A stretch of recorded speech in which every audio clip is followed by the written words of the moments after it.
এমন একজনকে আসলে মহামান্যের জায়গায় রেখেছেন। তো তিনি এক ধরনের ক্ষোভ ছেড়েছেন এবং ম্যানিপুলেশন অফ ইনফরমেশন। এখন তো আর ডক্টর মোহাম্মদ ইউনূস বা তার সরকার নেই, ফলে এখন যে কোনো কিছু বলা যায়। এবং তিনি তার যেই রূপ, তাকে তো নিয়োগ দিয়েছিলেন আমাদের ফ্যাসিস্ট শেখ হাসিনার সময় শেখ হাসিনা নিজে নিয়োগ দিয়েছিলেন। এবং শেখ হাসিনা এমন কাউকে রাষ্ট্রপতি করতে চান নাই যার ব্যক্তিত্ব শেখ হাসিনার থেকে বেশি পাওয়ারফুল হয়।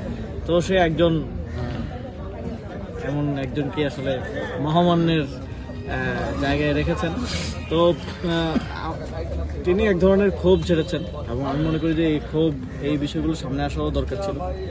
বাংলাদেশের মানুষ জানতে পেরেছে যে কারা মানে শেখ হাসিনার উচ্ছিষ্টদেরকে এখানে আশ্রয় প্রশ্রয় দিয়েছে, কাদেরকে রাজনৈতিক দেউলিয়াত্বের কারণে এই ধরনের লোকদের উপর নির্ভর করতে হয়েছে।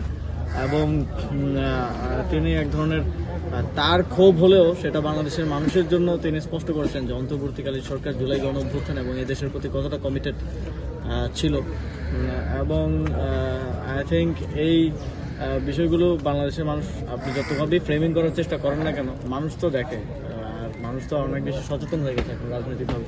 সুতরাং মানুষকে আপনি ফ্রেমিং করে কিংবা বয়ান নির্মাণ করে ভুল কিছু বোঝানোর সুযোগটা এখন আর নাই। সুতরাং এই যে আমরা দেখছি একের পর এক পর্ব আসতেছে, এই পর্বগুলো দেখতে শুধু নাইস অ্যান্ড অ্যাট্রাকটিভ, এর বেশি কিছু এটা ক্রিয়েট করতে পারবে না মানুষের মধ্যে।